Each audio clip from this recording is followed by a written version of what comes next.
నమస్తే, welcome to రంగస్థలం. ఇప్పుడంతా ఎన్నికల సీజన్. ఇలాంటి వేళ పొలిటికల్ రంగస్థలంపై ఎవరి క్యారెక్టర్ వారిదే, ఎవరి సీన్ వారిదే, ఎవరికి వారే హీరోలు, ఎవరికి వారే తిరుగులేని వారు. ఒక్కోసారి ఒక్కొక్కరిది పైచేయి అవుతుంది, ఒక్కోసారి గట్టి ఎదురు దెబ్బలు తగులుతాయి. అయినా ఎవరి పరివ్యూహం వారిదే. మరి క్షణ క్షణం టెన్షన్ అన్నట్లుగా సాగే రాజకీయ రంగస్థలంలో విజేత అయ్యేదెవరు, పరాజితులుగా మిగిలేదెవరు? ఇలాంటి అంశాలపై విశ్లేషణతో వచ్చింది రంగస్థలం. మరెందుకు ఆలస్యం, ఎపిసోడ్లోకి ఎంటర్ అవుదామా? ఉమ్మడి తూర్పుగోదావరి జిల్లాలో అత్యంత కీలకమైన లోక్సభ స్థానం రాజమహేంద్రవరం. అదేనండి, రాజమండ్రి.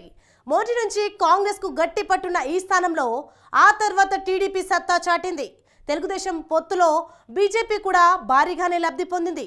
మరి అలాంటి చోట ఈసారి పోరు ఎలా ఉంది? బరిలో ఉన్న ప్రముఖమైన నేతలెవరు? ఇక్కడి పరిస్థితులపై ఓసారి లుక్కేద్దాం.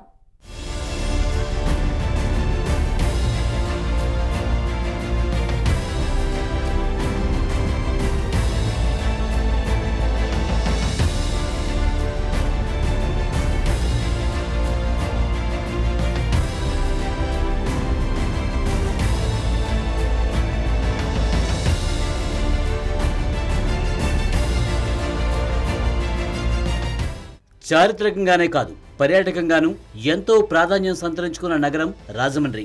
ఆంధ్రప్రదేశ్లో ఉన్న అతిపెద్ద నగరాల్లో ఒకటిగా సైతం పేరు తెచ్చుకుంది. ఇక రాజకీయంగానైతే చెప్పనవసరమే లేదు. ఉమ్మడి తూర్పుగోదావరి జిల్లాలో ఉన్న అత్యంత కీలకమైన లోక్సభ స్థానాల్లో అగ్రభాగాన నిలుస్తుంది రాజమండ్రి.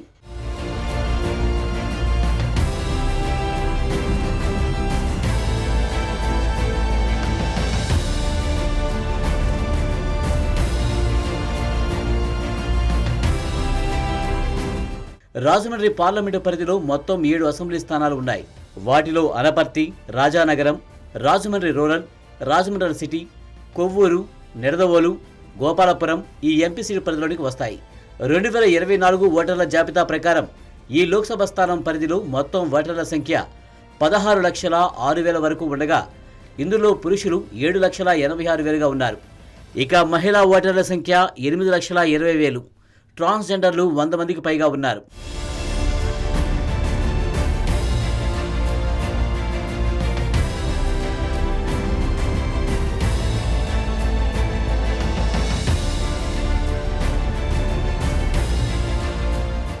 రాజమండ్రి లోక్సభ స్థానం చరిత్ర చూస్తే 1952లో ఈ ఎంపీ సీటు ఏర్పాటైంది. అప్పటి నుంచి ఇప్పటి వరకు కాంగ్రెస్ అభ్యర్థులు 10 సార్లు విజయం సాధించారు. టీడీపీ తరపున 3, బీజేపీ తరపున 2, వైసీపీ నుంచి 1 ఎంపీగా ఆయా ఎన్నికల్లో గెలుపొందారు. ఒక ముక్కలో చెప్పాలంటే తొలి నుంచి కాంగ్రెస్ పార్టీకి గట్టి కంచుకోటగా ఉంది రాజమండ్రి ఎంపీ స్థానం. కానీ గతమెంతో ఘనం అన్నట్లుగా ఆ తర్వాతి కాలంలో పరిస్థితి మొత్తం మారిపోయిందన్న వాదన వినిపిస్తుంది.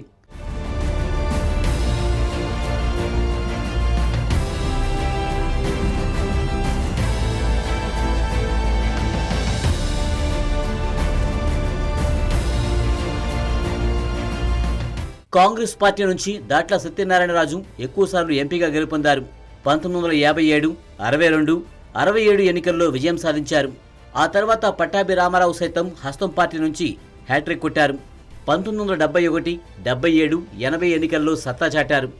అలనాటి సినీ నటి జమున 1989లో ఒకసారి రాజమండ్రి ఎంపీగా విజయం సాధించి లోక్సభలో అడుగుపెట్టారు.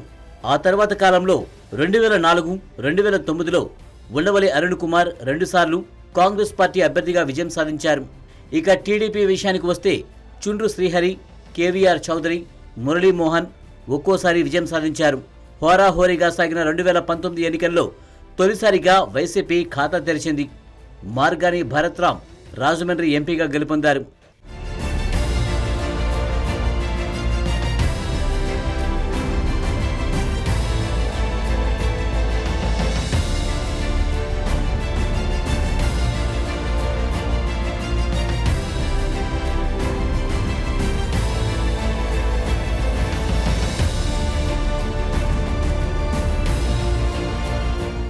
ఇక ప్రస్తుత విషయానికి వస్తే సిట్టింగ్ ఎంపీ భరత్ అసెంబ్లీకి పోటీ చేస్తుండటంతో వైసీపీ నుంచి నగరానికి చెందిన ప్రముఖ వైద్యుడు గూడూరు శ్రీనివాస్ బరిలోకి దిగారు.